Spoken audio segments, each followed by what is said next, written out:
Comme Jésus disait cela, une femme éleva la voix au milieu de la foule pour lui dire « Heureuse la mère qui t'a porté en elle, et dont les seins t'ont nourri. » Alors Jésus lui déclara « Heureux plutôt ceux qui écoutent la parole de Dieu et qui la gardent. » Avec ce court passage d'évangile, nous percevons la simplicité du peuple de Dieu, admiratif de Jésus.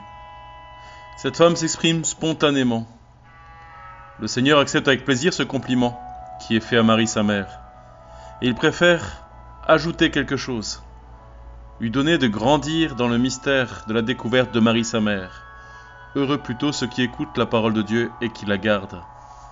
On pourrait dire qu'on ajoute un nouveau bonheur à celui de la parole, qui est en même temps un nouveau compliment à Marie. Cette fois, de la part de son fils, car c'est elle la première qui a écouté et a accepté la parole de Dieu. C'est elle qui dit un fiat total pour notre humanité, qui donnera le seul fiat du salut, Jésus sur la croix. Son oui inconditionnel, que tout s'accomplisse en moi selon ta volonté. Le consentement d'une foi qui a ouvert tout un monde de salut. Saint Irénée de Lyon nous dit, en obéissant, elle est devenue la source du salut pour elle-même et pour tout le genre humain. Le bonheur de la parole nous rappelle aussi un autre passage de l'Évangile dans lequel Jésus appelle son proche quiconque écoute la parole de Dieu et la met en pratique. Ma mère et mes frères, ce sont ceux qui entendent la parole de Dieu et qui la mettent en pratique. Marie est la mère de l'Église. Marie est la mère de tous ceux qui acceptent sincèrement la parole de Dieu et qui essaient de l'accomplir avec joie comme ses enfants. Cette parole qui est le Verbe de Dieu, l'intelligence de Dieu et qui vient ainsi guérir notre cœur. Marie dira « Mon cœur immaculé sera ton chemin et ton refuge qui te conduira à Dieu le Père. Tu auras à souffrir, disait-elle à Lucie hier, le 13 juillet 1917, mais mon cœur immaculé sera ton refuge et le chemin qui te conduit au Père. » Lucie nous dira que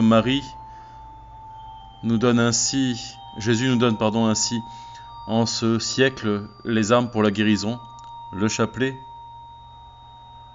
le scapulaire, puisque Marie apparaît le 16 juillet à Lourdes avec un scapulaire dans la dernière apparition, et le 13 octobre avec un scapulaire, le chapelet et le cœur immaculé. En effet, notre intelligence, notre volonté et notre sentiment, guéris par le cœur de Marie, elle qui a laissé le Seigneur prendre toute la place, qu'elle aide chacun et chacune de nous à avancer par le cœur immaculé, que nous puissions écouter la parole et la mettre en pratique.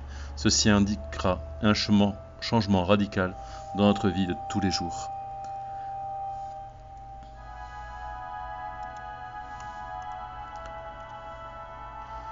Marie Notre-Dame de l'écoute, ouvrez nos cœurs et nos esprits pour que nous puissions écouter les paroles de votre Fils et les mettre en pratique. Marie Vierge et Mère au cœur pur, rendez notre détermination déterminée, donnez à notre cœur d'être toujours lié au vôtre pour qu'il soit immaculé. Fleur du Carmel, vigne fleurie, beauté du ciel, Vierge féconde, Mère douce et toute pure, étoile de la mer, donne-nous un signe de ta maternelle protection. Fleur du Carmel, vigne fleurie, beauté du ciel. Sainte fête nationale du 14 juillet, mais souvenez-vous que notre fête nationale est le 15 août, dans le vœu de Louis XIII et dans la consécration de notre pays, à toujours nous donner. Que le cœur de Marie soit notre refuge et le chemin qui nous conduit à Dieu, que nous puissions grandir en espérance chaque jour. Amen.